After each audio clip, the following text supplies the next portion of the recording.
we've divided this session up into 4 groups. Each of the others are doing work on either spatial transcriptomics, or you'll probably have seen before you. I've got 2 screens going here. So we've got Ron Germain, and let me just pull this up. Each of them are working anyway, and Evan and Jia Wei and myself are working on different aspects of multiplexed spatial analysis. So I came in a little bit late to the group because we were originally, of course, all planning to do this in live, but in the last couple of weeks they pulled in some extra moderators. So I really took a look at what the others were presenting, and I thought, well, look, maybe there's an opportunity here to bring in another level of analysis, more on the multi-omic side of things. So I really wanted to, for today, I mean, no problems off the table, but I would like to consider how to sort of move the group and discussion in general is on that sort of concept of combining both protein, RNA, DNA in a single sample. Where would we need to do that? What other types of extrinsic, I say cell types, I really meant material, or such as biomaterial or bacteria, etc., useful to consider in multiplexing studies, and then sort of get into kind of the technical barriers that we need to consider. In our own case at the Research Center, we've been working on this for 12 years now, and we were part of HubMap. I should have said at the beginning, we have a group that's working on the 3D approaches to combining 2D data into 3D, and then also using 3D imaging modality, micro-CT. So we're looking at skin, and then we're comparing skin at a micro-CT level, which has a different resolution. So there's obviously a problem, some challenges there in combining micro-CT together with microscopy data. But we're looking at normal skin, and we're also looking at components within skin.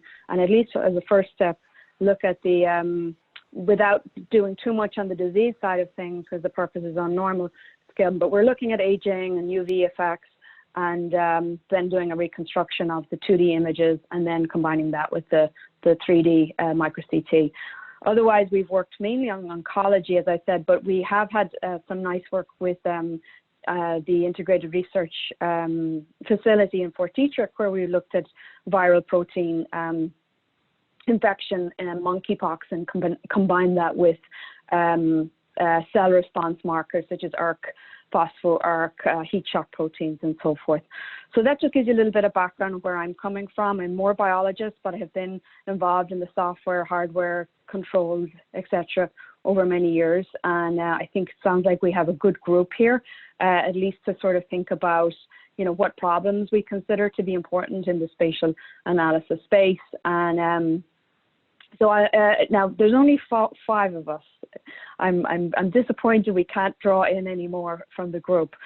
We've 25 other people watching us, so feel a little uncomfortable. But if anybody would like to be a scribe, oh, Nasreen, you've appeared. Thank you for joining us. This is Hi. good. Hey. Yeah, if anybody in the observer group would be willing to be a scribe, that would be wonderful.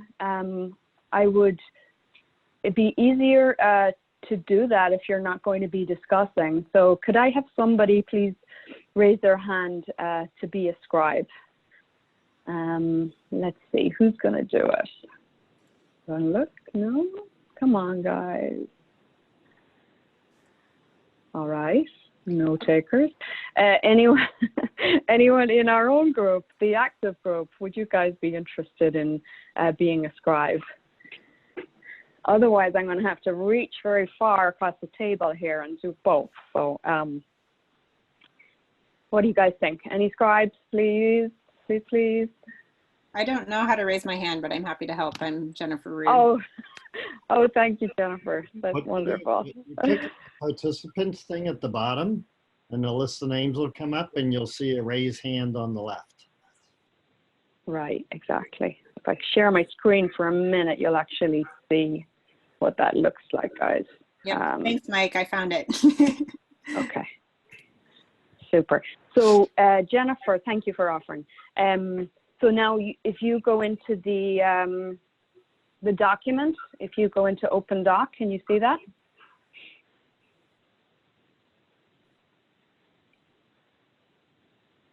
Let me know when you're in there. Yep, I'm in there. Okay, excellent. I'm just going to close my emails so that's not bothering us. And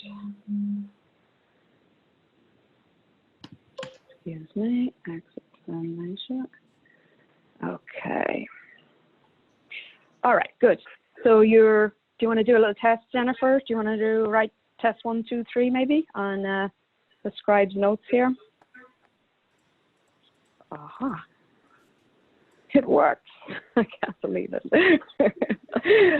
This was keeping me awake last night, wondering how this is going to work. Okay, good. We're off to a good start.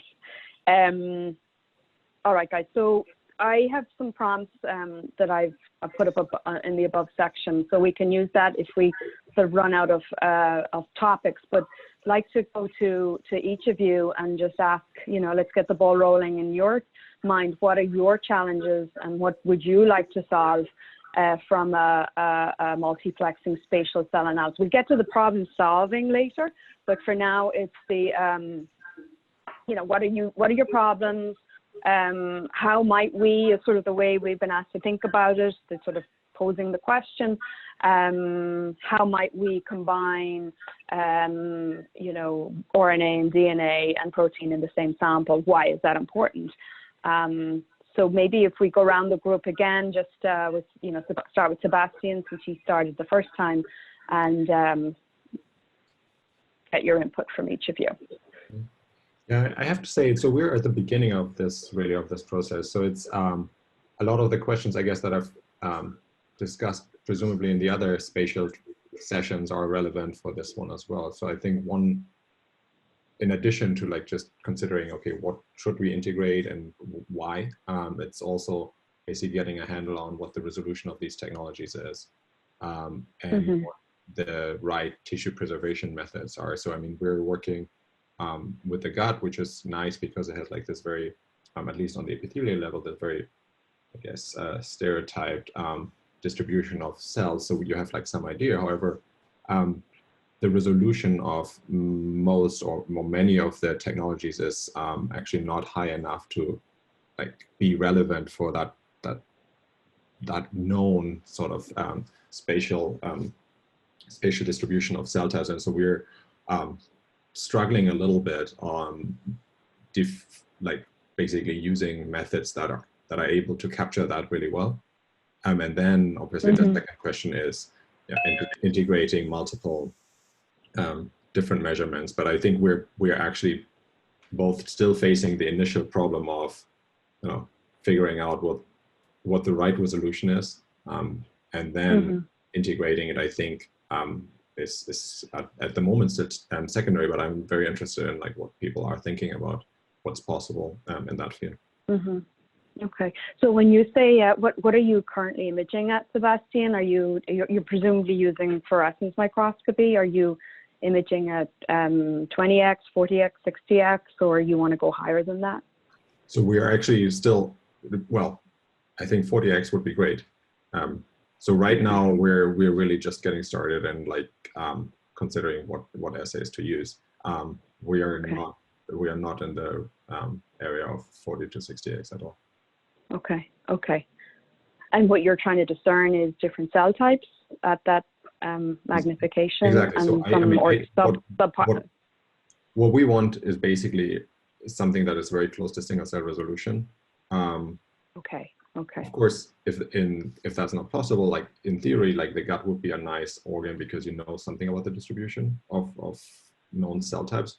But right now, our resolution would be too low to even use that knowledge to, for example, then computationally overlay it with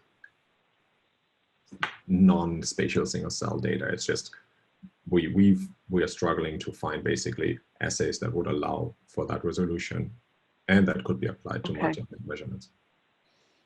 Okay. Thanks, Sebastian. So maybe we'll go to Michael. Same sort of drill. types of problems you're trying to solve, Michael, and any sort of general input for the group. You're muted, Mike. Yeah, thanks. I was just talking to myself. Yeah, looking at your questions, I think some of the things that popped to mind can at least partially map onto those for me. So first of all, when you think about, we're very interested in things down at the single cell level and possibly beyond. But some of the questions I have would be, you know, how many methods are really being used at a spatial level that are multi-omic? Usually, at least in the kinds of things we do, it's mostly one type of technology, and then you map other kinds of information onto that. One kind of technology is used for spatial. You can use more than one, but most people use one, like Codex or something like that. And then you map other kinds of data onto that once you've mapped the single cell. So I don't know how many truly multi-omic technologies are used spatially. Maybe that's my name. There's a little bit out there. And then how to integrate. And then another fundamental question is, when you think about the single cell level, is, you know, what is a cell type? And how does that change between normal and disease states? Because the correspondence isn't necessarily one-to-one. So when you're trying to integrate data, that can be a little bit complicated if a derived cell type, a disease cell type, is not identical to the other one. And the other is a related question is, how do subtypes change depending on the context? Meaning a cancer cell near a stromal layer or an immune cell might be very, very different from a cancer cell in the middle of a tumor, sort of thing. So this issue about subcell types depending on context is an area that interests me, and I'm sure many others. So I'll just throw those out as a few questions, and some of those are the ones you've already listed, and some maybe it's just a matter of definition. Great, thank you.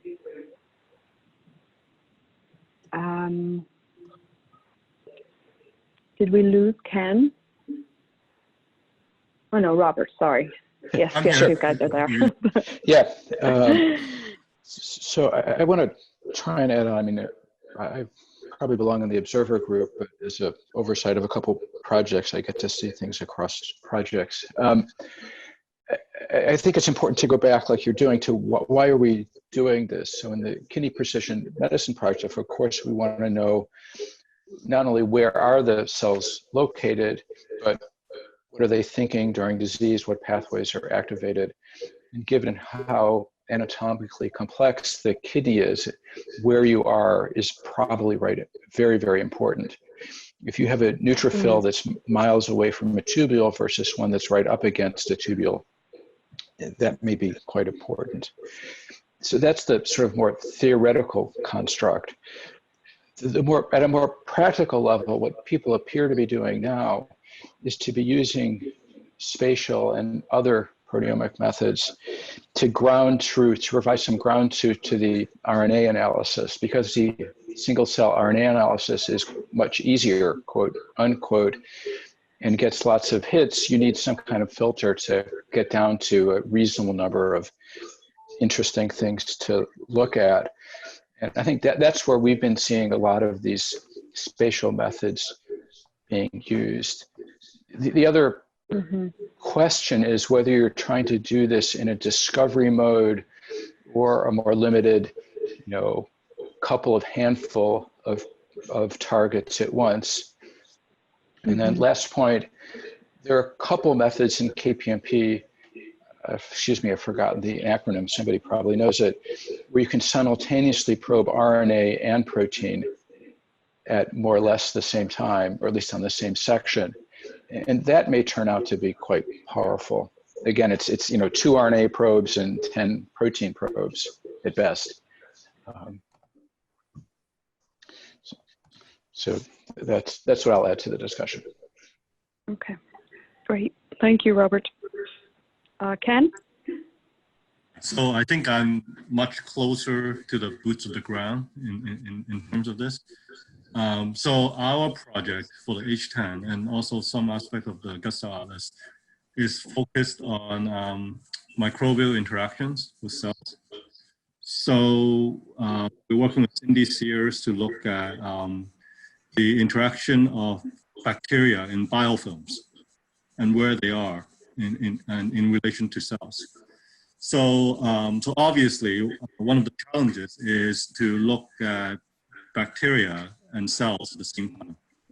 And some of this has been solved by us, and there will be a bioarchive out there soon, which is we have developed a polymer-based fixation strategy to maintain the mucus layer such that you can do simultaneous fish and protein at the same time, bacterial fish and protein. So that's one use case, right? If you want to look at fish and protein, well, fish, you can look at the bacteria, and then protein, you can look at cells. So that's one use case. The second problem that I see that sort of needs more solution is more on the computational side. So I'm also tangentially involved with the HubMap project at Vanderbilt, where they utilize sort of imaging mass spectrometry. So these are sort of imaging-based metabolomics, as well as some level of proteomics and lipidomics on tissue section. So you can actually get spatial resolution for that. But you sort of get genome-wide level, omics level data, and some of which are not signaling pathways in the traditional sense. So how do we use computational approaches to integrate that data? Is an open question. So how do you integrate proteomics? Yeah. Yeah, that's an excellent point, Ken. Agree with you on the computational front, and just going back to the question about multi-omic and whether multi-omic really means everything on the same sample. In some cases, it's just not practical. And what then are the requirements and for the integration of that data? Is it an actual fiducial-based registration? Is that important versus a correlation-based approach? So Nasreen, how about you? What are you facing? Yeah, so what we are working on is getting plaque samples from atherosclerotic from human patients, and we have limitations on the sample collection itself. So my main question is about how do you actually the sample processing, so how for example the storage conditions, and then how do you correlate data from different patients, different point of time. So that is what I would like to have the attention and ask the participants if they have any important thing to let us know.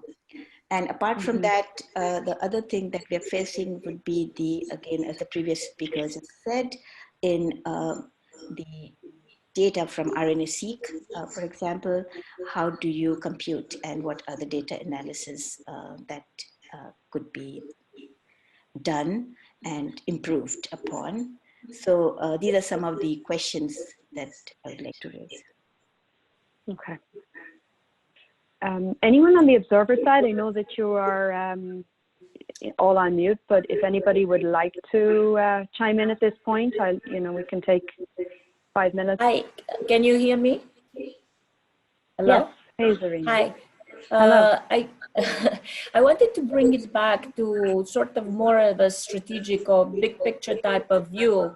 We are going across dimensions and scales, and is there sort of a consensus where the baseline would be? Obviously, we want to go up and down from the baseline, but would say a normal view, histological view of the tissue be where we try to anchor all the other information? How do we use things that we already know about tissue architecture and patterns and things like that to plug in the new information that we have? Because I'm pretty sure that the first level would be to be able to detect everything we already know exists and then add new information to it. So let's say histology, pathology, examination can already tell us a lot about the structure types of cells. Is that where we start and we try to improve on it, or bring every data there and then build it up to the clinical level, or go down, you know, intracellularly? Where are we trying to build the map? Yeah. No, I think that's an excellent point. So just if I were to summarize a little bit of feedback, so maybe folks go on mute when we're, if you're not talking. So. All right, thanks guys.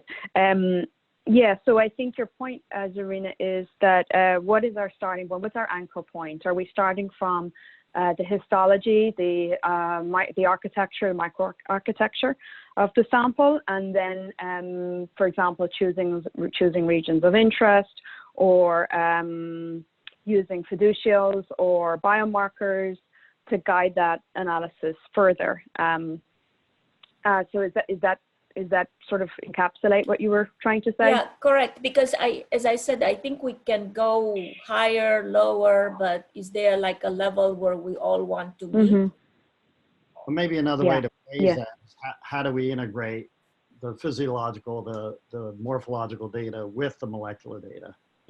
Yeah. Is that the level, is the level of the known histology of the tissue where you can see cells?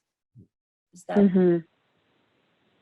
And then, you know, how do you use what we already know to fill in things that we are discovering, or confirm what we know with what we are discovering? I mean, is there a way to bring that together? Yeah, no, I think that's an excellent point, especially when you consider all of the data that already exists with TCGA, genomic data. Is there a sort of an easier starting point, I guess, to start this type of spatial analysis? Because at least as we've learned over the years, there's many, once you start these studies, yes, you can pick up and add maybe markers later, but you're a little bit locked in once you decide that I'm going to look at this pathway and I'm going to look at these cell types. And of course, the science changes in the course of that experiment or that year that you're doing it.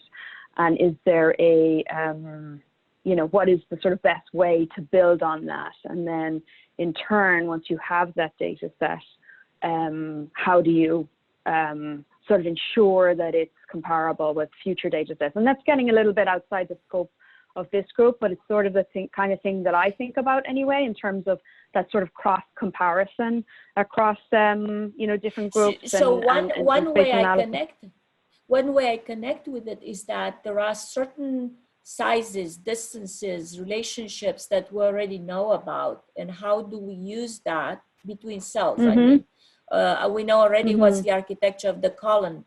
A pathologist can tell you if it's normal or abnormal. The same thing is true for kidney, heart, or anything you look at, because we have recognizable patterns. Now we bring is more information, more in-depth information, more resolution, more differentiation between cells and things like that. But how do you build it from some spatial relationship patterns that we already know? Yeah, no, that's an excellent point. I think maybe that's the sort of another problem statement is the annotation of routine pathology, H&E images, and how in turn that could be used to guide some of the questions or reconcile some of the answers back to the that tissue architecture. Exactly, yeah. Okay, that's very good, thank you. So looking at the Google Doc, I think this will probably be a topic at many different sessions, but I would break out the issue about, you know, participant heterogeneity, person heterogeneity as its own bullet. How to deal with that? That's very simple. Yeah, that's it. So by that, Michael, could you elaborate a little bit what you mean? Well, you're going to want to, ultimately, when you're thinking about building maps, you know, what is the heterogeneity across different people, different sexes, different age groups? And I know that sort of, I think that was in here somewhere, but yeah, there will be heterogeneity. How do you deal with that? And how do you integrate across that? Now, probably it'll show up in other working group topics, but it does impact us. Sure. No, it absolutely does. And then, yeah, what are the, there's many different metrics of heterogeneity, getting some common standards around those. Also, if you just go, really back to these sort of basic experimental design and your hardware setup, your imaging protocols, making sure that your signal is true in a sense and consistent so that a heterogeneity isn't also capturing illumination issues. And that's sort of maybe outside the scope of this group, but of course, something we seriously have to think about when we think about spatial analysis. We definitely don't want to be picking up noise as a measure of outcome. Mike, are you thinking about heterogeneity that makes a functional difference, or what's the level of heterogeneity that it's okay? As far as I remember, a pathologist cannot really tell you, looking at a small section, if it's a female or male small piece of kidney. And so heterogeneity, where do you see heterogeneity and what it means? Is that? Yeah, well, heterogeneity across people I was referring to in this case, there's heterogeneity across, areas of any organ or any tissue. That's certainly one aspect. Again, I'm not sure exactly what we want to take on here. We're the first session, so our list can get very, very long. Heterogeneity across people, obviously is a serious issue. And that will change probably with age. We just heard about in the COVID-19 story, right? How kids have a very different ACE2 expression pattern than older ones. And so when you're actually dealing with different people, and if you're part of GTEC, so you can certainly see there's tons of heterogeneity out there at a molecular level. I'm sure it's there at a tissue level. And so just having so what I'm hearing is that there is normal heterogeneity because kids will be different than adults, and then there is individual heterogeneity that may or may not be functional, and that could probably be correlated with the clinical information that we have about the person. So if you find something that's ultimately, that's right. Understanding how heterogeneity plays into biological outcomes is a big deal. As I'm not sure we know about, but it'd be nice to know. Sorry, cut someone off. I'd like to add to that is that very especially like in these disease processes, we know that heterogeneity within cellular heterogeneity is very important. You don't know what the expression level changes between cells. So that is another thing I would like to address while we're talking about heterogeneity. And beyond this, we can also say that the cells itself, in the age of the microbiome, when people want to do studies on host and its microbe present, then how do we determine how we are looking at expression levels? That is one question.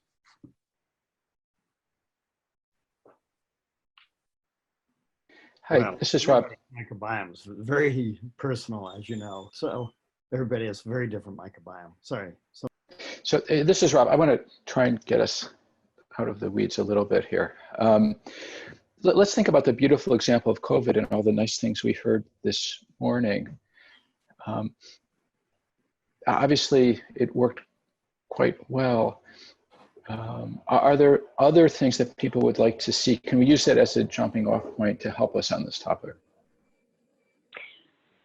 Yeah, thank you, Robert. I think it's a good grounding point. I was sort of thinking myself too, where, in the last, at least we can get into more of this in the problem solving session. But yeah, the COVID example is a great example of sort of that integration of multiple data points. For the purpose of this group, would it be valuable to maybe take a common problem that we all have? So we're working on lung, we're working on colon, we're working on kidney.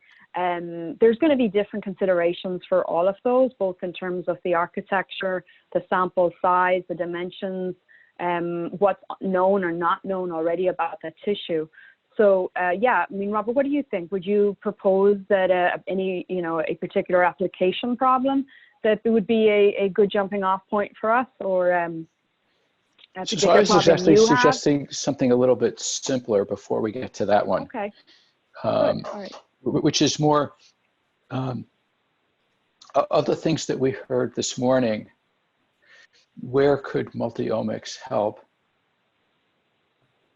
Or what would be the next steps? Just to kind of make this a little bit more concrete, and then we'll get to the more broader question that you asked. Even, I don't know if you saw my question about the COVID results. I thought the sex differences is very interesting because we see that in patients, right? I mean, in how many patients are infected or have bad effects. So I asked whether age had anything to do with the sex difference is seen at different ages.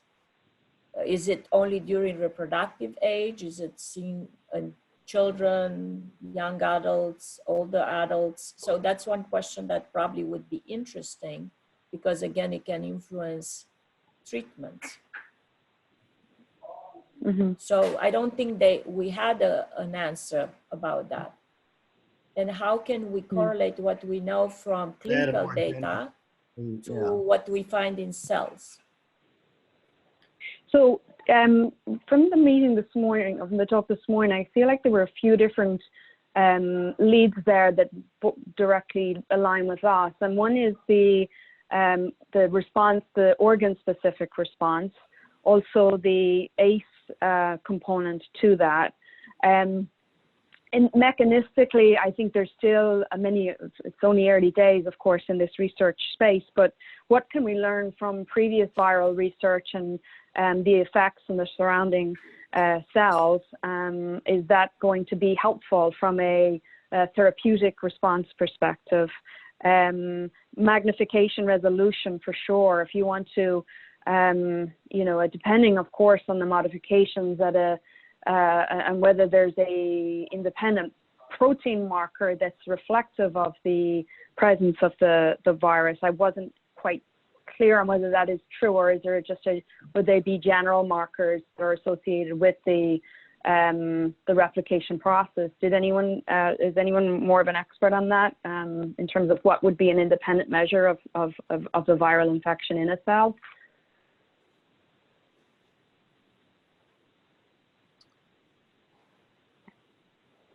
No. Well, I'm sure. Okay. Well, either way, one can set that up in cell-based assays, but you mean inside the person? I don't know what to say. I think a big issue is who's going to have an adverse response versus not when you have people the same age. True. Those are the sort of holy grails, and that's clearly person heterogeneity, unless it's a stochastic response, which it's unlikely. So probably probably something about the person. That's where understanding human heterogeneity, and if we can figure that out at a tissue level or a lung level, maybe that would be very informative, although it might be at an immune. One thing that we are very interested in developing at the NIH is the idea of resilience. So it's kind of what Mike was saying, right? So given the same risk factor, same age, same sex, same conditions, some people will get very bad effects and some won't. So what's special about those people? Sure, but I think, bringing it back to the sort of the questions in this group, the spatial analysis, certainly composition of the immune cells, the types of immune cells, are they exhausted, the T cells exhausted or not? We see this hyper immune response in the seriously ill COVID patients. Is that explainable on a local level?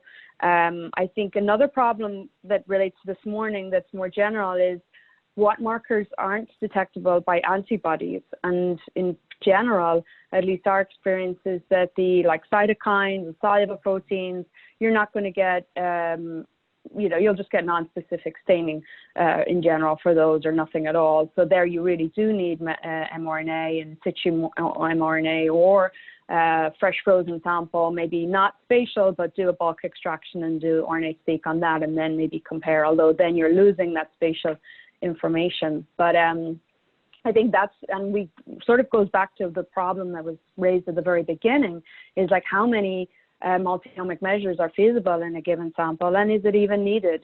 Could you use two adjacent sections, and on one have your proteins, and then on the other do your messenger RNA measurements?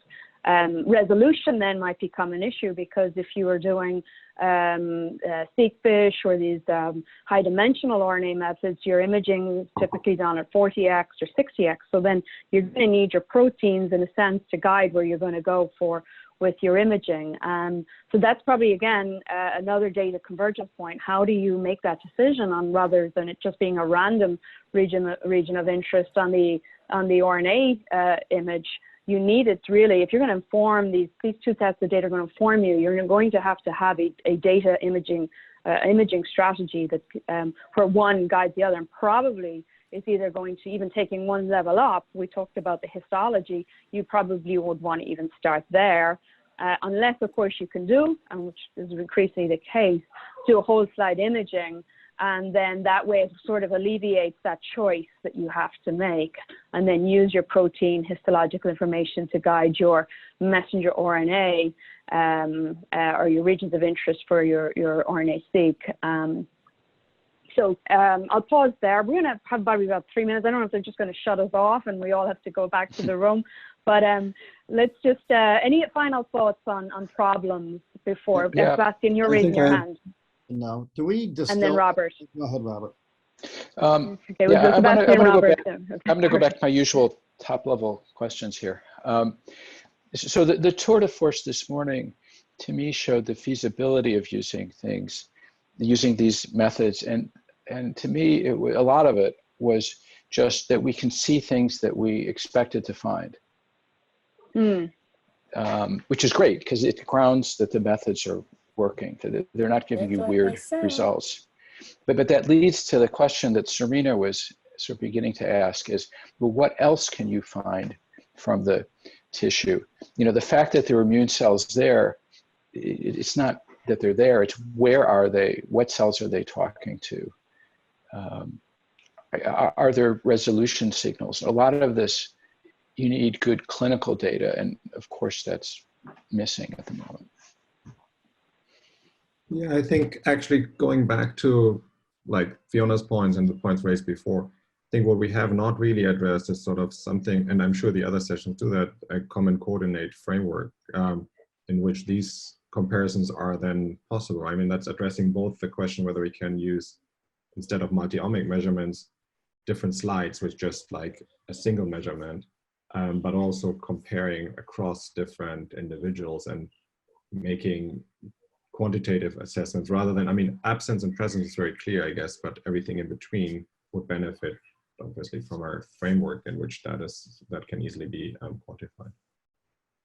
When we're on our little break, I had a sort of a quick digest of what we've got here, and it seems to fall into three kind of themes, and maybe let's talk about those, whether I've kind of summarized them the way you see them, but clearly the when and why the multi-omic need arises. Can it be done in the same sample, or can it be done in different samples? That's sort of one big category, and it depends on the question, of course. Then Zarina brought up a great point on what's our anchor point, what's our starting point? Can we leverage histology as sort of the top down? I think that, again, is probably going to be critical for any experiments that we do. So that might be an important one for us to keep in mind sort of going forward, because it would be like step one of perhaps 5 or 6. The heterogeneity as it relates to the patients and the clinical data, I think that's an essential one that we, even though maybe it's sort of a little distant from the spatial discussion, but that's going to have a huge impact on how we sample the organs, or how we interpret the data that we get from the different organs that we're all working on. Let's see, what else? And the computational side, of course, that's kind of our bugbear in the end. How do we either combine those two sets of data, either be it from 2 different slides, either have they come from multi-resolution, in all likelihood they have. If we've started at protein, we're probably at 10 or 20x. If we're going at mRNA, we probably have 40 or 60x. We probably have small regions of interest with mRNA. And then, of course, tying that back to the organ of origin itself.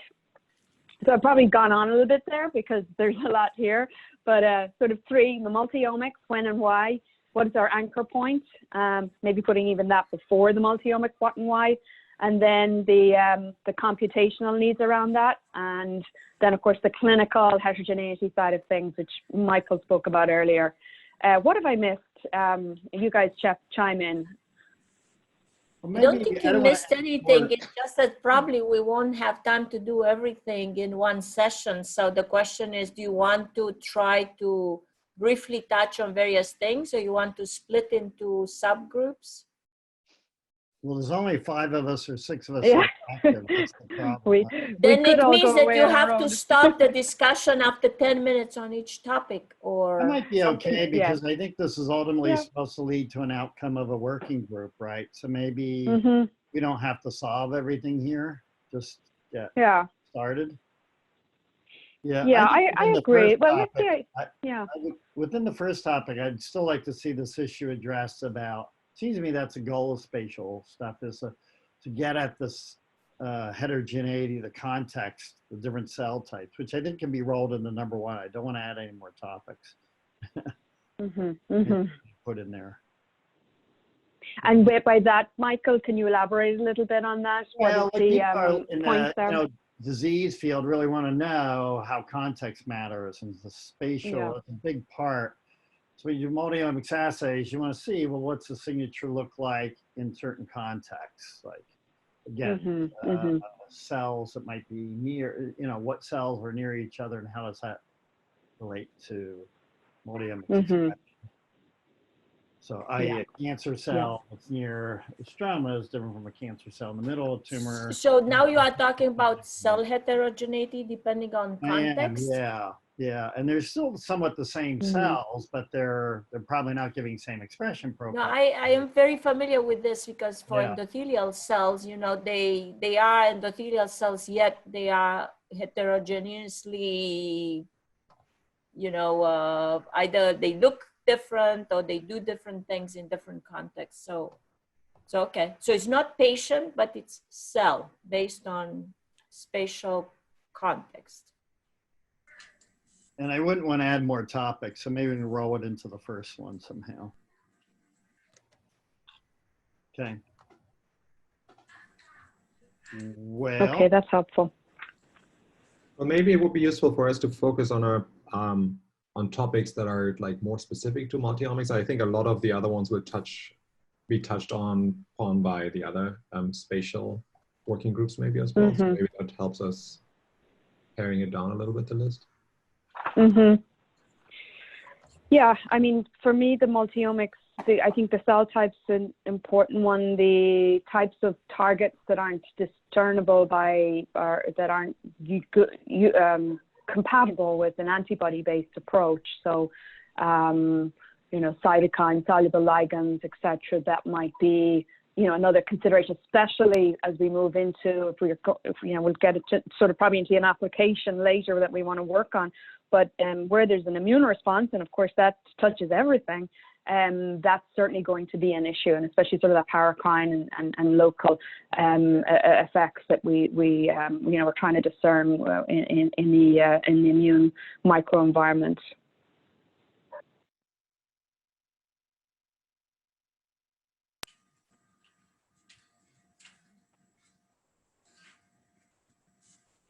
Ken, what's your perspective on the multi-omics aspect?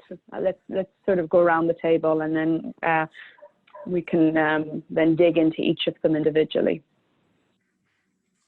Well, I think there are two. You're talking about from the points you have listed so far, right? The 3 or 4 points you have listed. Correct. Yeah. Yeah, I think my perspective is a couple of things.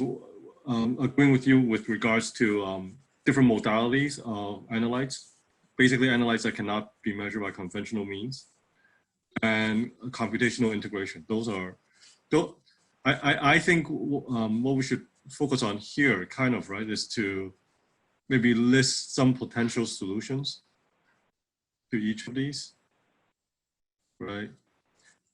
So by computational integration, it also sort of touches on you know, integration on multiple scales of imaging.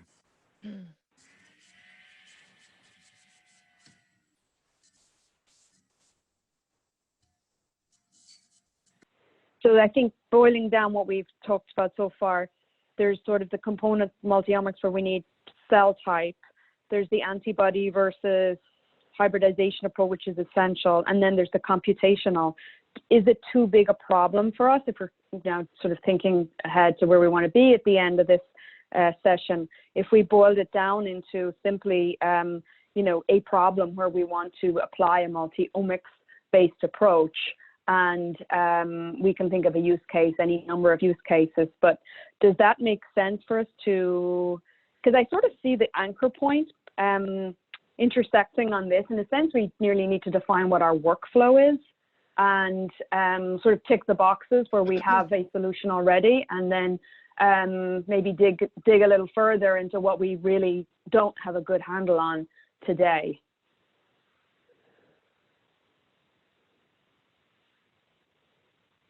Any thoughts on that?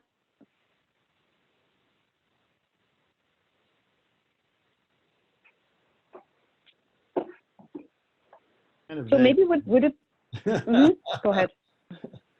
I'm just saying, for me, it's kind of vague. Define a workflow. Yeah. Yeah, I guess maybe that's a good question to the group. Who is familiar already today with a multi-omic workflow? And you know, that's maybe a good show of hands just to see, well, what are we starting from zero as a group? Probably not. But a very typical you know, thing, like I say, would be to use one ohm to define spatial resolution, take other omics data and map it onto that, right? That's a very typical scenario these days. Yeah. But You what can about do different? multi-label staining, but that's not usually terribly omic-y. It's usually a few modest number of probes. But that's my. But what about, you know, different approaches, but all imaging versus different omics approach? Some bulk, some spatial, some suspension. But what about the prospect of a bunch of approaches that are all imaging based, measuring different analytes? I think both of you are talking again about coming to the idea, what would be sort of a playground on what everything else would be put on in terms of level of resolution or type of method. Isn't that what we're Yeah, it's talking definitely about? methods. We're talking about different approaches, what Ken and I are saying. So for instance, if you decide that codex or something where you see the cells is where you want to plug in everything else, is that towards where we're going or no? Well, certainly what a lot of people do, they'll take slide seeker or whatever, right? And they'll make So something that gives you already the single cell resolution, right? And you can somehow connect to what you already know about cells or tissue, and then you add more esoteric information on top of it. And if you think that way, then you can see, okay, what would be the workflow, or would we use the next tissue section or whatever? So then you can make it practical, I think. Yeah, well, I guess you're getting at, you can integrate some of these things. So at a tissue level, you can see general areas, then you get spatial information at cellular level. A lot of people get cellular information where the spatial information is lost, like RNA-seq or ATAC-seq. Then they map it back on to the spatial information using anchor points, right? And then they'll take that cellular information, map it back to the tissue level. Yeah. Yeah. So, but they map it back at the level of histology, right? I mean, that. You can. That's your point for number 2 here, mapping it all the way back up. So what I'm trying to say is that if we all propose a potential solution, then you can start asking, how do you solve that, or how do you create a workflow? And I'm not saying that I have the perfect solution. Yeah. So how do we begin? Well, I guess, So if we begin, I mean, what cell type we are looking at? So how would we begin to do something like this? For example, if we have the immune cells and we are sorting them by their expressions, right? But it will again be heterogeneous. So first of all, we'll have to outline that, what we are targeting, and then design an experiment based upon what we are targeting. So what we know about it already, all the function and the location where it's found, it works differently. So we have to have that background first before we design a more elaborate experiment. Well, let me ask the group this question. I think everybody here is more focused on, given the spatial context of the discussion, on the imaging. So let's make sure we're all talking about imaging-based multi-omics. Is that fair? We're all nodding our heads, or? I think so. Okay. Just want to make sure. Okay. Now, in general, and I think then that leads to the next question, which is, and these are just more practical questions, yes, no. Typically, you know, you're either using formalin fixed or frozen, or maybe you have both. Because that's a sort of one of the first kind of constraints that I think anyway, in making a call as to whether something can be feasible for a multi-omic based approach, whether it's on the same sample or on multiple samples. In general, you know, you're all working on different organs. Is preservation a sort of key step, or what, how does that factor into your decision making for these types of experiments? So the answer is yes, and I think that fits nicely into the part below where it's a good area to collaborate by sharing methods and things like that. So yeah, right, yeah. So that could be sort of at a very simple level. You know, how could we collaborate? Sharing protocols for you know, either how we do the, you know, our in situ hybridization or protein-based methods, and some of these will already be released through HubMap, and I guess through the other consortium as well. Then, okay, so let's take it to the next level. We have a problem statement. I'm just going to make one up. We want to understand or quantify the immunoinfiltration into an epithelial tissue. Maybe it's infection, maybe it's cancer, maybe it's UV damage, etc. So we have two problems then. We want to get the whole picture, and that's sort of back to Zarina's point. What's our anchor point? So we need to have a whole image. We need to have sort of everything there to decide where are we going to image. And in general, I think, is that a first step for everybody? Are you working at whole slide level, or are you already kind of, have you got other starting points? Have you got RNA-seq data that you've already developed and you have a good hypothesis going in, or are you kind of shooting a little bit in the dark at some level as well?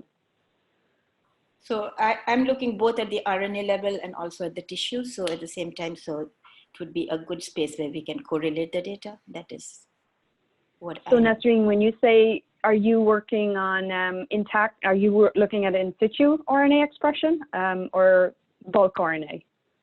Well, that in situ. In situ, okay. And then how many markers do you typically do? We have like 6 markers that is for specifically for immune cells. Okay, okay, that's good.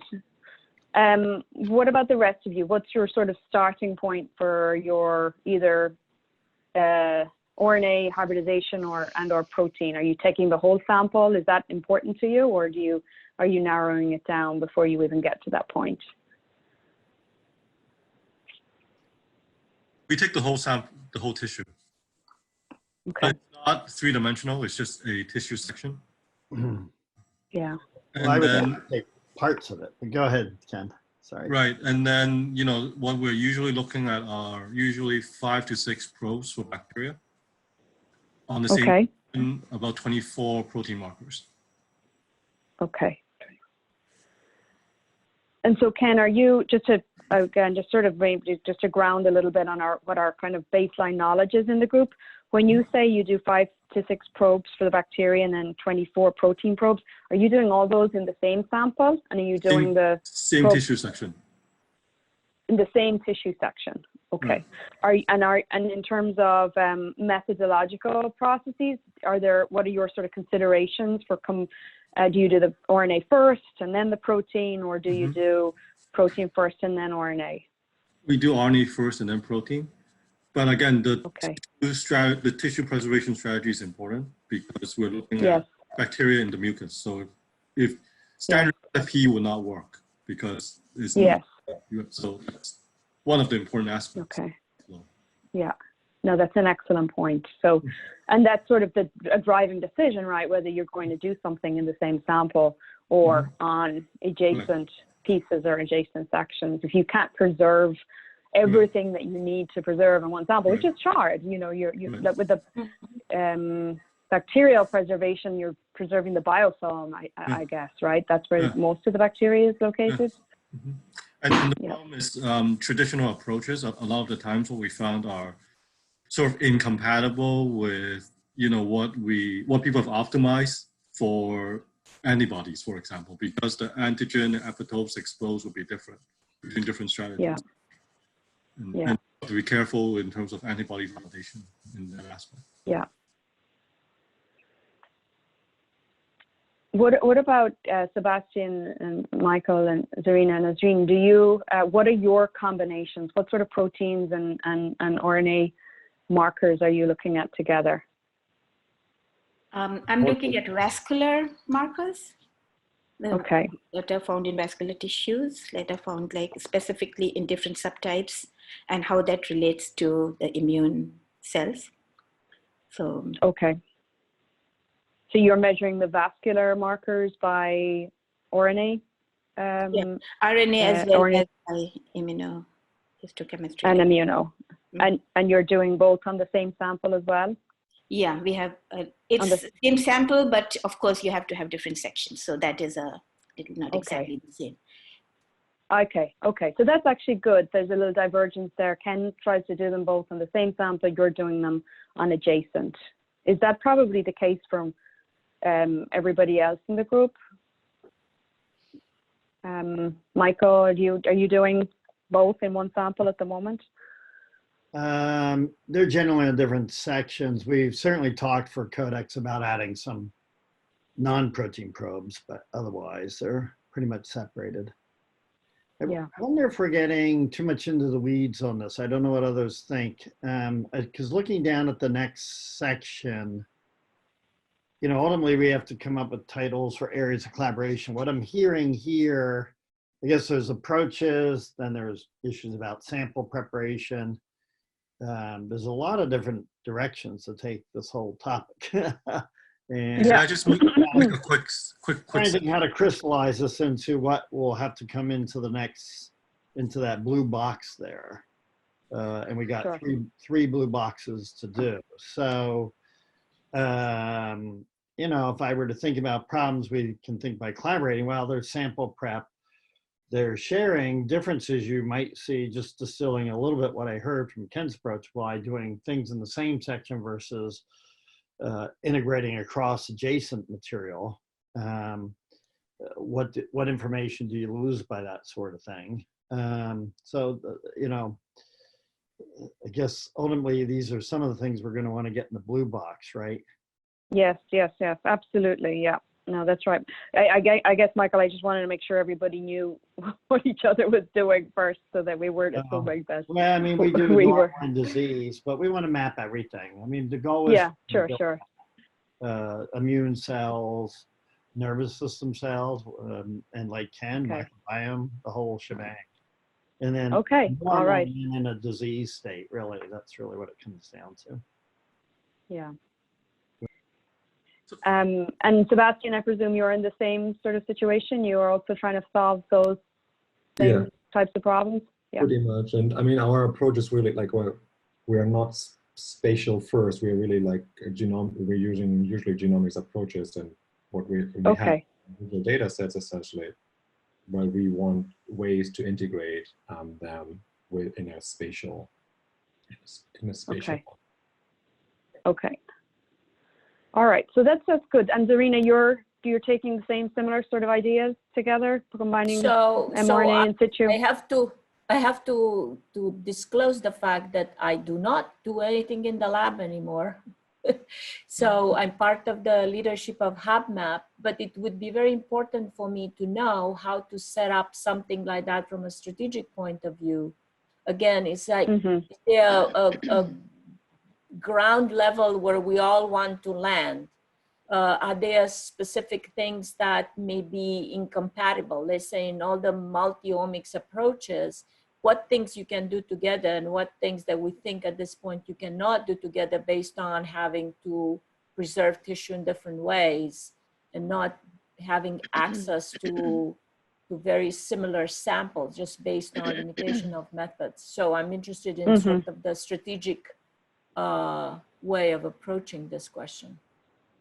Okay, good. So let's take the next, yeah, sorry, go ahead. I was just in response to that, I guess part of the question is whether we're sort of like aiming to just apply what we currently could be doing, or actually saying, well, I mean, that's exactly part of what needs to be addressed. Like if we can't currently measure these features together, that's an area of potential. That's very technical, obviously, not addressing a biological. Exactly. So what are the limitations? What maybe we have to come up with ways in which we can eliminate the barriers. Maybe there are things that we know will work together and we just all jump into it and see, you know, compare results. Yeah. Okay. So I think maybe let's take the next. If you think about what do you want to do with the working group? Well, you want to figure out where the limitations are and solve them. So yeah, that is the ultimate goal. Yeah. I also think that people who are muted themselves and our observers, if they have something important to contribute, to jump in. I mean, we don't want to take all the air. Yeah. Anybody else from the group who's the observers would like to say something? I have one more point, is that when we do our experiments, we all have our different ways. So would there be a method that we could standardize by putting this group together? Well, I think that's an excellent point. Labs, yeah, is always tough. Yeah. And that comes down to what's the cell type and how do you define it and how's it common across labs. Yeah. Yeah, I like I think this would be a fairly straightforward. It's a simple deliverable from this group, but sharing the protocols for at least one, sort of generic example for a simple multi-omic workflow with, hybridization and protein. I don't know that, at least in my experience, and you guys can tell me what you've experienced, that we have not, we can do messenger RNA in the first round, but the protease step is going to destroy your proteins for the most part. You're going to have still some residual protein. At least that's my experience. And we really didn't spend a whole lot of time trying to optimize that. But is that a problem that needs to be solved? Do we need another protocol, another look at a protocol to combine proteins and RNA in the same sample? Or should we just accept that, look, it's good enough to have RNA on one slide and protein on another slide?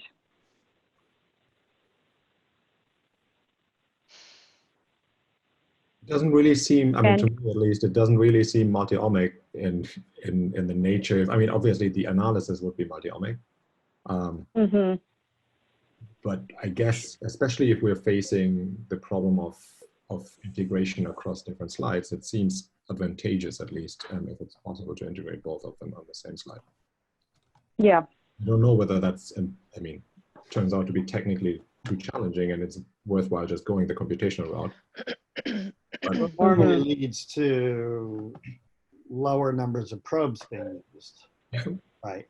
So there's a trade-off in information content, typically. Like for Ken's a good example. He's doing both staining for microbes and I guess RNA or protein, but with limited number of probes, but then he's very specific about what he's looking for. So less information content, but more, doing the exact same sample. So no loss of spatial information, I guess. I mean, the other, I mean, that's what I'm seeing from, like, we're interested in sort of single cell multi-omic approaches. And one one application for those, and that might be similar to these spatial approaches, to actually use them as an annotation data set, basically, where we say, well, we have very high throughput, very good data on single features, but one could use a multi-omic approach to actually map individual features on a single together, and it's not entirely computational. So if you have like an anchor point that integrates all of them, but that might be lower resolution, it might be sparser. And that's certainly true for single cell approaches, and it might be true for the spatial approaches as well. Like you have fewer probes, but at least you have measured them together in a single assay. So my response to Fiona's point about protocols for RNA and protein, and I think a lot of this more has to do with probe design than the actual protocol, because you can actually design probes around the areas bound by protein that you don't need the proteases.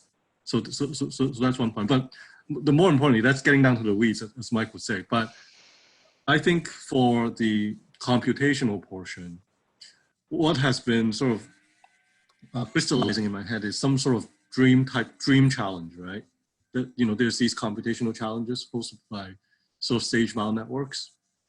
And I think the problem posed by Mike is a good one, where if there is some ground truth data where you have multi-omics on the same slide versus multi-omics on different slides, which computational algorithm would win in this competition, for example, right? But I think us as a working group, in terms of the challenge of doing this, is to define a ground truth data set. How do we define a ground truth data set, right? I think that's where, you know, some work needs to be done, because that ground truth data set is important.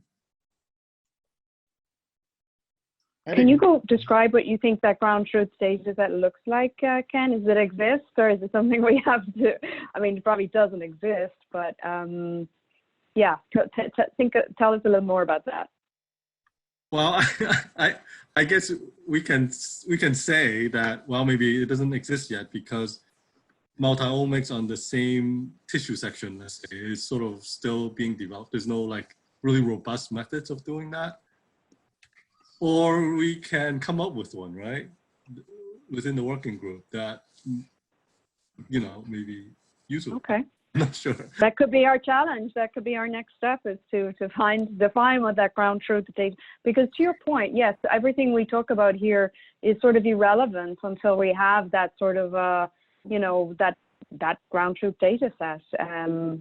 You know, we all have different ways of doing things, so we can sort of get the ball rolling by sharing our protocols.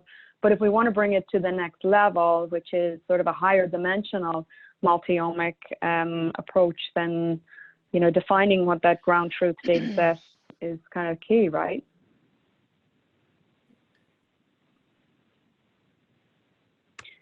Okay. So seems like we have sort of a couple of things, probably still trying to visualize, you know, the sort of the going forward path, but you know, let's maybe dig into that ground truth a little bit more, since that, if that's a, you know, really a legitimate and important next step, how would we do that? You know, as a group, what are your thoughts? Would we start with a, you know, in your case, Ken, you're already doing this with bacteria and with the host proteins, is that, you know, would you feel confident in that being a ground truth data set, given that we have no ground truths in a sense, other than maybe you have RNA-seq or some other measures of the bacterial populations? Or do we take it to another level, which is something much simpler, and just say take, you know, more like what Nazreen has done, and say take 4-5 probes, although hers are on different sections. But if we want to do this multi-omic in one section, then I'm struggling a little bit how we actually do that without, you know, the fact that it doesn't necessarily exist today. Maybe nanostring, of course, you know, gets us there a little bit, but, you know, does anyone know of anyone out there who's successfully done a multi-omic analyses in one sample? So there's this company, Geospatial. Have you looked at that? They're offering something about multiplex that you can do in this. I think it's Geospatial. I think it's, Actually, isn't it nanostring? You could apply for grants. Basically. Yeah, again, I presume they work. We're trying to work with them ourselves now before we got shut down. But yeah, they're somewhat limited in the number of probes, and not bad, but still limited. So I guess where are we going with all this? We're kind of, do we want to wrap this up and turn it into a blue box and move to the next one, or what? Yeah, let's try and wrap this one up. I think, and when we can go to another one, but I think, yeah, look, I think our title here, maybe the first simplest one, just to sort, because I think we can get the first one done quickly, which is the sharing of protocols that we use in our labs today. Anybody who's done, even at a low level, of RNA plus protein in the same sample. I think that's, you guys agree? Is that a reasonable ask for this group? And then maybe we regroup and we sort of compare and contrast our different experiences with those, and maybe provide a white paper back to the HubMap group and with a summary of the methods. That's simple, but maybe effective. Well, I think this would normally turn into, yeah, you'd share the protocols, say, up on a website, but then somebody actually has to get in and compare them. Maybe at Ken's point, understanding what ground truth is and comparing them. That's sort of how this normally works. That's going on in the H10 group. Could be argued, I mean, in the spirit of collaborating across these different consortia, one could argue should be done across all the different groups working on the same tissue, like kidney, whatever, gut. So it's sharing and comparing, you know, protocols across all collaborate across all relevant groups. Yeah, and maybe in the end arriving at, to your point, Michael, there's a lot of, given all the different mapping efforts, do we, are there different requirements for different organ types, or are there different learnings? So maybe our group here is like a seed group in which we can sort of expand out from there and then sort of pull together a more conclusive document. So I have the project that I'm working on is a microbial atherosclerotic project. What we have found is that in the plaques, in human atherosclerotic plaques, we had looked for microbes that are present there, and bacteria specifically. So we, what we did was we did the whole genome sequencing as well. And that has provided us some highlight about the pathogen that may be present in these plaques.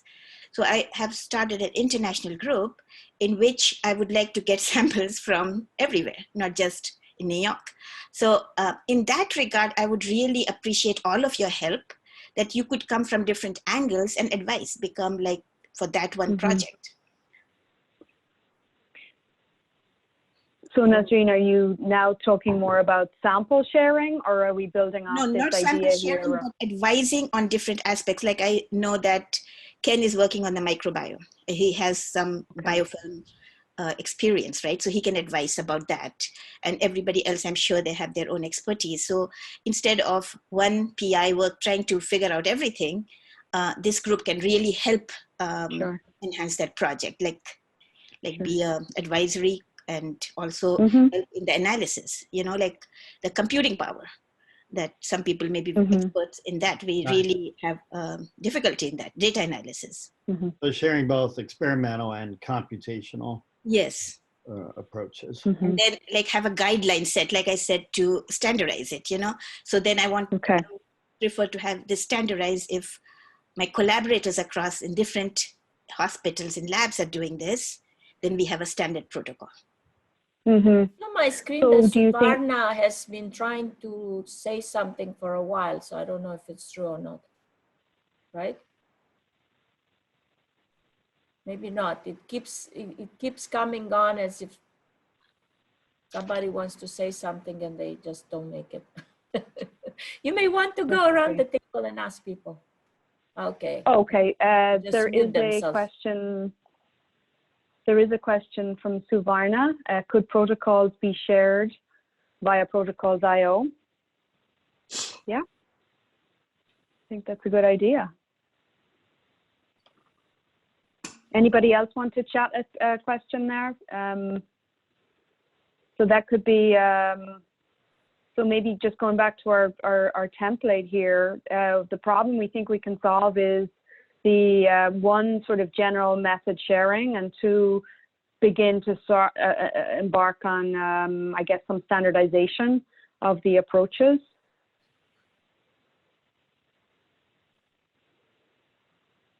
And then either sort of the delivery, and then within the recommendations, well, first of all, we could just, as a group, start to pull together the protocols, at least that we use ourselves, maybe reach out to others whom we know are also working in the space, because we may not, well, there's only 4 of us, 5, 6 of us here. We've certainly got many other people who are working in the space. We probably don't have, you know, all the know-how here. So how do we reach out? Maybe it's via the HubMap group, and get as a comprehensive a view as possible of the multi-omic methods that are out there. So protocol.io, I think, is one delivery point. And then, yeah, I mean, that's probably a very good first step. Okay. Anything else?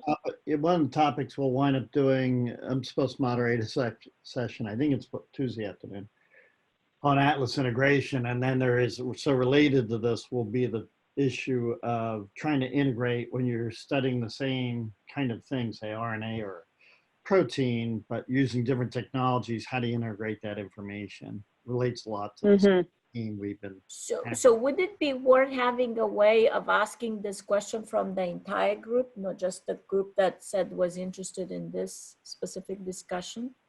Well, I think we're going to hit the same problem with all these sub-working groups, right? That there's 20 of them. Well, actually more than 20, because there were 20 initially divided by times 3 or 4. So maybe we should have a list of questions. Hammering on this, and somebody ultimately is going to, a lot of these blue boxes are going to be the same, I assume, and then somebody's going to have to synthesize them all. Yeah, which I think is good in the sense, okay, if there's 5 blue boxes like this, then as a, you know, makes it easier to sort of pull, do a bit more crowd sharing on this, right? Yeah, it's going to turn out redundancy, but that's okay. I think it's an artifact that the group thinks that we should be working in tiny little groups. What I all right. see fitting in this, I mean, I guess that's already coming up, right? How do you, in a way, once we have identified relevant protocols out of, I mean, or themes of protocols, is there a good way to standardize them or benchmark them? And I know that a lot of the consortia did that or have like these programs individually already going on. So that might create additional redundancy, but it might be really important to at least address that question when it comes to integration. Is there a way to, it's hard to get, like, we don't have perfect standards, but for example, one way you could imagine is to say there's a central repository of issue or slides that are sent out to labs that are specializing in different protocols, and we just basically get the data and analyze them together as a way of assessing the performance. And it's not a completely objective way, I guess, but at least as objective as it is in the absence of. Yeah, no, I like that. I think. Do you think that fits here, Sebastian, or you know, do we want to create an? To me, it seems like, you know, it seems like aggregation of existing protocols, and including people who are not in this meeting, sharing those protocols maybe for actually commenting. And I'm sure there's a lot of redundancy between protocols, like one lab does it this way, the other one does it this way, but really it's the same protocol. Identifying maybe methods that are really quite different, use different approaches, and say this is the set of experiments where we would like to get benchmarking set to, because we need to identify, we need to figure out a way that allows us to integrate them later on, essentially, and get performance characteristics. So then that's maybe a fourth step, that is the actual, maybe a common set of samples for sharing in key groups to replicate each other's methods. Is that what you're thinking, as at least as a first step? I think that would be useful, but I also see that it easily explodes into like Yeah. need to consider different techniques. Like basically every working group will have could have like a similar approach. It will be tissue specific under certain circumstances. So I think this would be the way, but I'm not sure how to most pragmatically address that. Yeah. Can you Well, and it's propose still- the protocol yeah, that people will use on their own tissues? Because there are so many issues by trying to share the tissues. So the idea is, we have a protocol that we think works for most tissues, or several tissues we tried? Exactly, because we could end up with, we'll end up with 20 different protocols. Maybe they're at that point, maybe even before step 4, there has to be some sort of is there some consensus points across these protocols, preservation methods? You know, there nearly has to be a flow down process for, you know, maybe 3 or 4 different flow downs, depending on what you start as your preservation method. Yeah, my own experience is that it's probably tough to do, especially for imaging folks, because they all have their favorite protocols with their own technology. So I think it's very difficult to get them to adjust. It's good to share for tricks that do improve, like resolution or tissue preservation. So I think sharing is good for that purpose. But in the end, it's hard to get people to use each other. So I think the bigger issue is normalizing across them. And then that comes to the usual issue of standards. It's nice to have standards so that no matter how you do an experiment, you can normalize across each other's experiments. Right. So is that maybe a new blue? Is that a new blue box, Michael, that we should think about standards as a separate effort? Well, let's put it in here. I don't want so many blue boxes. I know. I hear you. I'm a little worried we're going to have way too many at the end of this. Yeah, I mean, standards fits well with this anyway, because, you know, either they're, you know, I guess, what are your thoughts on standards as cell pellets, cell lines? Well, I think if you have, anytime you're doing, you know, comparing protocols, you have to have some sort of standard. Again, it comes a little bit to Ken's thing, ground truth. Sometimes ground truth is just having the same standards that you're always measuring. So if you're looking at something with epithelial cells, you would have these sorts of things. If you're looking at something with immune cells, you would have these standard sets of things. Obviously, I'm proposing endothelial cells will be found in every tissue, and you could compare across protocols and tissue. Yeah, and immune cells tend to be in almost every tissue too. So you envision having certain molecules there that just everybody would always use. Yeah. Yeah, probably macrophages will find. Yeah, I would like to set up a blue box on a topic we didn't get. Those number 3, I think, of the 3 you know, this issue, which I don't think we're doing very well. Now, maybe it'll show up in the clinical sections, but this idea about comparing clinical, you know, phenotypic information, biological information, where was that? Clinical sampling, I guess you called it here. I do think that tends to be left out. How about the whole genome? I think it was brought by Nasreen, but would that? Oh, yeah, you mean like having microbial information and stuff like that, or what do you mean? Yeah, or even like for each patient. I mean, you may see things clinically, but if you don't know, again, back to the issue of resilience and other things. I mean, you don't know how their genome may or may not be consistent with what you see clinically and then what you see in tissue sections. Yeah, so basic, again, I probably this will show up in the clinical section, but some basic information behind every sample. Or tissue. Okay. Yeah. So Michael, you're talking about the metadata, just having that as complete as possible. Basically, so you can map the multi-omics data onto that. So parsing, well, let's say there are a lot of people do spatial, especially Ken's place, Vanderbilt, where they do spatial metabolomics. So Sure. can you imagine having that information without some clinical information behind it? It's a little tough to interpret. Yeah, true. That's a classic. Yeah, yeah. Where you need The other thing that's even like more granular is like having a pathologist examine the tissue sections to say, indeed, this is a normal or looks normal based on everything we know so far, looks normal or abnormal. This is where the question of heterogeneity also comes into play. Mhm. But if you start with something that you assume it's normal or you assume it's an atherosclerotic lesion and it's not, then obviously everything else is off. Mhm.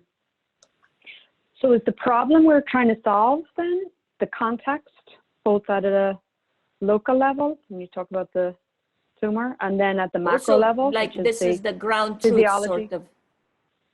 Well, this is weird. Make it simpler than that. Just making sure there's phenotypic information behind everything that has a multi-omics analysis behind it. Yeah. I mean, How would we talk too much about the heterogeneity down within a tissue, which I still think is important. The whole context. Yeah. Yeah.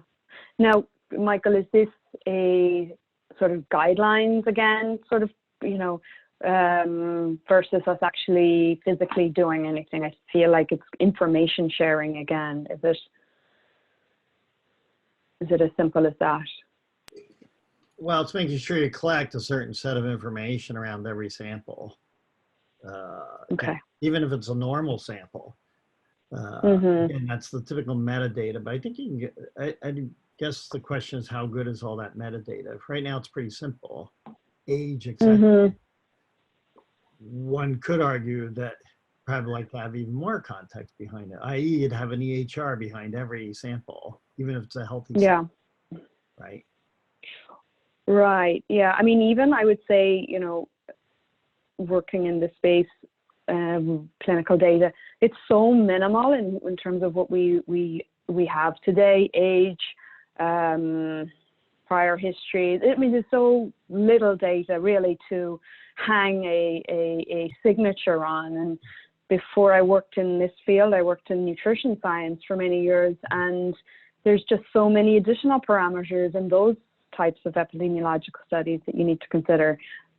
Body weight is sort of the simplest one, and we never have weight typically in the types of studies that we do. So is that kind of the information you're thinking of, even just going way, even not way beyond, but at least having 2 or 3 levels? That'd be nice. deeper? That's gonna be harder. You know, the classic case is GTEx, where you have a lot of data, but you have no human data behind it. They're just samples. So their use, it's great from a variation standpoint, but you can't map it back to anything phenotypic because there's very little there. So yeah, you don't want to find yourself in that situation. We don't want to see HubMap and some of these other mapping efforts that are out there.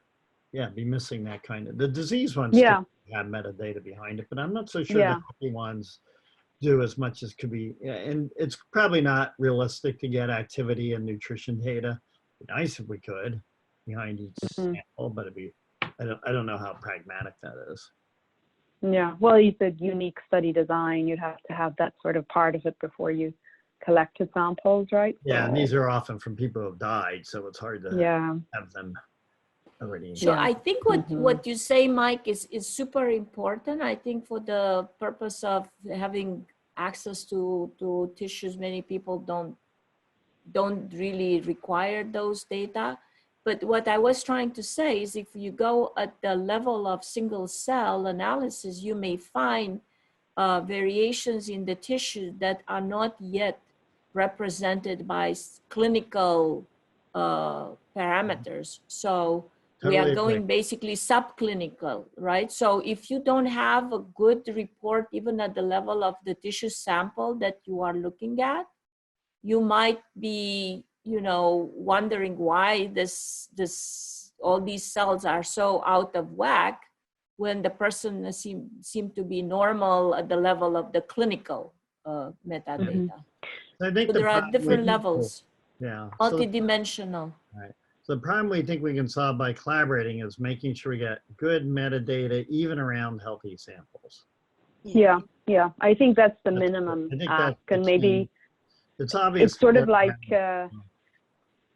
yeah, I think like if you think back to, maybe it's not as much depth as this, but the remark guidelines for biomarker-based studies that were published about 7-8 years ago, I guess, where, you know, sort of due attention is given to, you know, in the paper, the statistical design, et cetera, the parameters, including models. Here, I think it's sort of, you know, coming at it even a step before that. Please consider these important criteria to collect from your patient cohort archives or data archives where possible. And, you know, if you can get more, great, but minimally having, you know, that sort of this subset of data would be, you know, could be part of our recommendations. And maybe this is one where we also need to reach out to the other groups and the other mapping efforts to see, is there a common standard across all of our groups in what we're asking of our, you know, when we're going back into the sample archives and you know, whilst we're doing that, is there an opportunity to get more data, or are we just limited from the get-go? Anna, do you want to say something? Hi. I just wanted to say I agree that metadata is a very important point in collecting the data, as is spatial information in an organ, for instance, for where you get the sample from. But I joined this discussion late, so I don't know if you've already covered all of this. Sorry.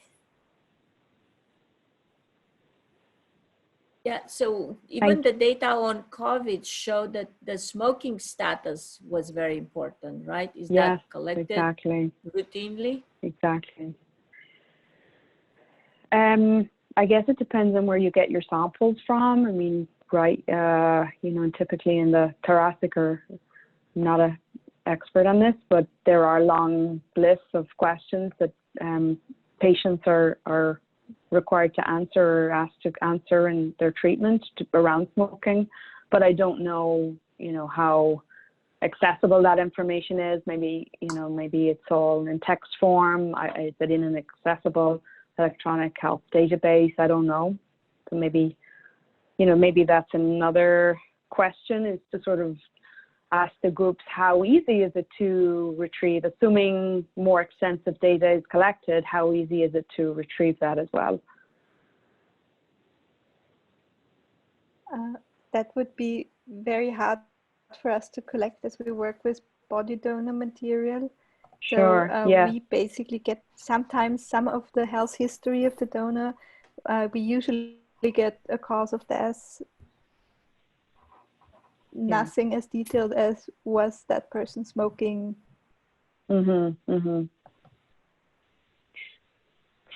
Yeah. So probably, yeah, clinical trial cohorts may offer that ability to have more information. So then should we maybe there is a need to have a subset of people about which we know a lot, and maybe that's the ground truth. Yeah, maybe that's a good thought, Serena.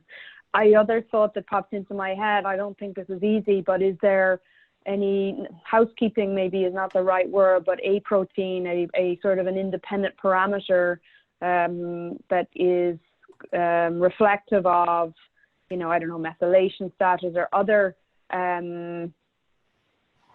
you know, I guess damage markers. P53, I guess, is an easy one to think of, but maybe that's not specific enough. But maybe that's another consideration. If in the absence of all other data or useful data, is there a reference protein, maybe is the right way to call it, that would be of use? And maybe that goes back to the controls that we talked about earlier. You're on mute, Michael. Are you talking? I was, yeah. So I stepped out. Sounded important. Yeah, so you had to. Anyway, so yeah, this idea of a surrogate marker for a environmental status is certainly an interesting concept. I like those. And, yeah, it's a question of how deep you can go, but you know, obviously you can tease out the smoking status on people by looking at certain signatures in their DNA. Same with sun exposure from skin samples, that kind of stuff. So yeah. Well, maybe we could add that as in the first box rather than creating a whole new box, but under controls, say, control samples and/or surrogate markers for. I like it in the second box myself. The second. Yeah, no, you're box, right. You're right. Right. They're molecular markers for environmental and exposures. Basically. Yeah. I like that. Yeah. Well, speaking about that, probably there are markers for tissue quality, right? Like hypoxia and other things that would be interesting to look at. Some tissues are going to be more prone than others to be affected by time from collection and things like that. Or we can just look at the macrophage markers, because then you see the difference, the number that is in these patients that's found in the macrophage M1 or M2. So that could also be able to distinguish that if they have a higher burden. Because they do have targeted therapy for that they're developing in another field. So that could be a sort of solution. You mean in atherosclerotic disease? No, I'm talking about the transition? No. So what I'm talking about is in this COVID patients, you see what kind of macrophage, like the morphological differences plus the markers is different, then you have a target, right? So you say that these are higher in this, then these can be treated. And the treatment, what they do is they have designed macrophages that this marker CD206 has been designed, so then it will go and block it. So, there's a therapy. If we actually can determine that, is it really true in these patients that you see higher number or the location of it?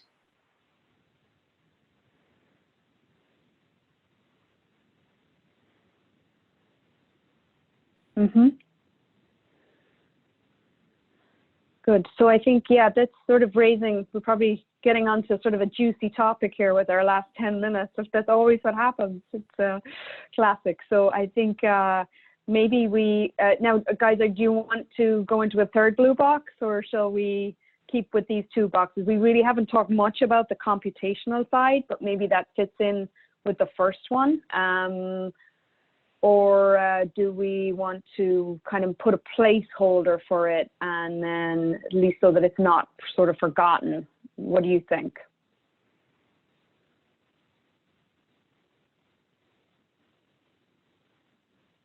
Everyone's on mute. Are you trying to say something, Ken? I don't know if there's enough time, if we're really going to get cut off 9 minutes to do proper justice for this. So my feeling would be to make sure the blue boxes we have now are in decent shape. That the others could work with them, however that's supposed to go forward. That would be my. Well, I would suggest that, for the computational challenges, you actually need the ground truth first before we approach that. That's how I would. Say that again, Ken. What did you say? What did you say, Ken? Sorry. You need the ground truth data first before we can tackle. Right. Tackle the computational challenges. Yeah, I mean, that's a fair point. It's, even if we had a sample set today, we would really only, what's your outcome? What's your measure of success? And having, you can back this up even further. What is ground truth? Because realistically, what does it take to make the really perfect set of standards? It's not that easy when you think about it. Yeah. You want to make sure you capture all cell types, contextual information, such. So anyway. Yeah. So I think bringing on more importance to the first box, which is the protocol sharing, common set of samples for some benchmarking, standards for normalization across methods. I mean, that's actually a pretty big task. If this is sort of a trigger point for downstream computational methods, plus.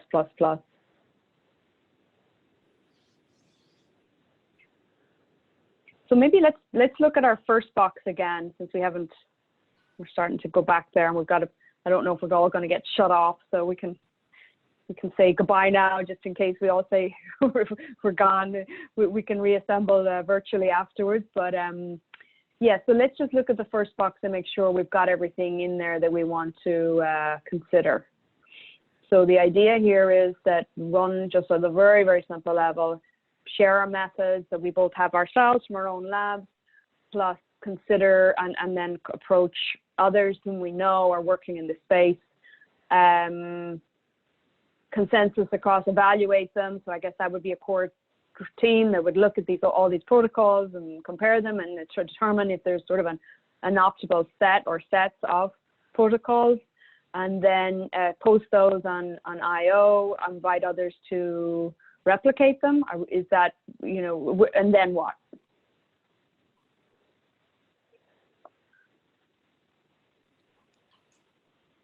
Any other meat we can add to this one?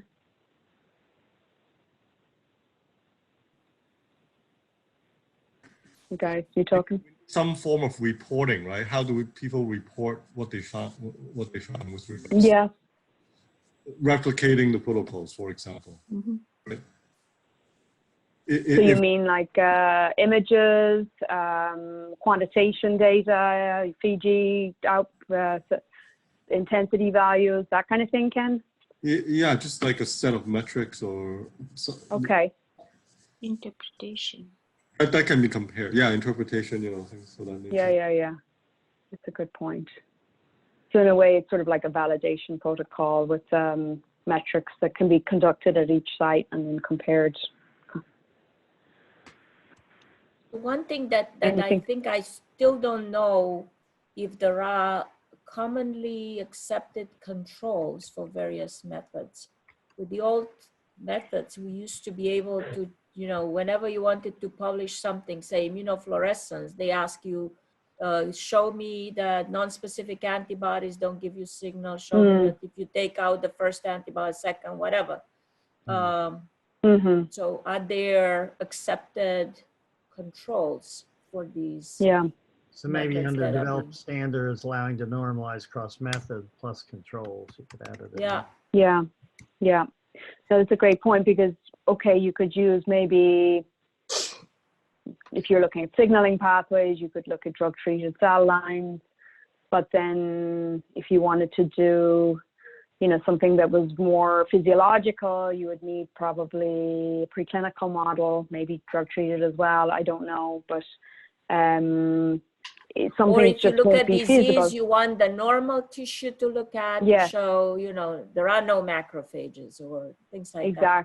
Exactly. Yeah, exactly. To rule out the question of non-specific. And it may be that for different organs, you would have different set of standards that you look for, but hopefully for all tissues would have some controls for the method itself. True.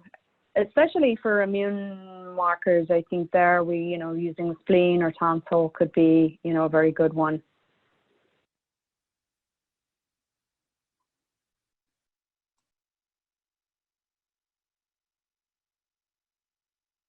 So that could be another deliverable from the group, is to define maybe however many controls or standard approaches that could be used as part of this exercise, depending on what markers are investigated in this multi-omic. So if it's more cytokine immune, then maybe it's a tonsil, maybe if it's more signaling pathway, or if it's microbiome or bacteria plus, then maybe it's a, I don't know, organoid or spheroid plus bacteria infection, something simple that is reproducible, rather than trying to set up an animal model every time. What are we supposed to do? Am I on mute? Oh, no, I'm not. Okay. Sorry, I only have one computer. I have one screen, unfortunately, at my home. So let's see, what are we supposed to do with this moderator and note taker stuff? Are we supposed to define that now? Does anyone know the answer to that? I'm on mute too. Yeah, it's basically the team we have here right now. So the purpose is so that these are identifiable. These will be posted in a gallery at the end of the day. So I think having our names will be the way for others to connect with us and for us to connect with others. So we can put each other's names down here. Let's see. So we would We put need- so you six can of us down, and the 7 of us are the ones talking. Is that what that means? Yeah. Okay. Yeah. All right. So maybe, Jennifer, you just want to grab our first names, so you can put me down as the moderator, and then... Why don't we all enter our names? That'll go faster. Yeah, yeah. I personally don't want to be listed first. Let's not all fight over it. No, The we'll figure it document out. can be edited, Mike. Yeah, I'll wait till you guys put me to laugh. We'll see later There you whose go. names are removed. Just wanted to jump in and let everyone know that it's 1 p.m. So lunch has started now, and at 1:45 p.m. we'll meet in the plenary room again, which you can get to from the welcome page, green button at the top. All right. Thanks. Thanks, Costa. My screen went totally green. Sorry about that. Yeah, you got it. See you there at 1:45. You're welcome to stick around here and work longer if you need to. Well, I'm ready for a break.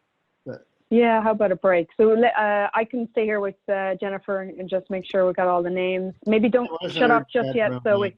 Yeah. Hmm? Yeah, everyone. Yeah, don't close just yet. Saves Jennifer time. Thank you. I appreciate Good. that. All right, guys. Thank you, everybody. Thank This you has to been fun. Jennifer. Woo! Yes, Jennifer. Thanks, the hardest Jennifer. job in the group. Oh, wait, moderator. So yeah, you're the moderator. I put me in the wrong spot. Thanks, everyone. Yeah. All right. Well, we have I'm sure we'll cross paths with each other virtually again over the next day and a half. But Sounds like it. Usually there's a lot of overlapping themes, so I think we'll wind up. yes, I agree. Yeah. But, You know, this is good. I think it's sort of the idea is to, you know, I just 2 seconds, but I took part in an innovation lab last year that was led by the No Innovation Group, Tim and Costa. And the idea actually is interesting in that, and I don't know how this pans out in a virtual setting, but I guess it must be the same. But the idea was to sort of sprinkle out as many ideas as possible and then start to find what the convergences are, even though, yes, there's going to be redundancy, but and I don't know how we'll achieve this over these 2 days. Maybe it's sort of after the fact, but the idea with that ultimately is to distill it down into, you know, 5, 10 actionable things. So we'll see if that's how this will be run, or maybe each team will just run with whatever they have themselves. But anyway, I think this was a really good discussion and I appreciate everybody's input.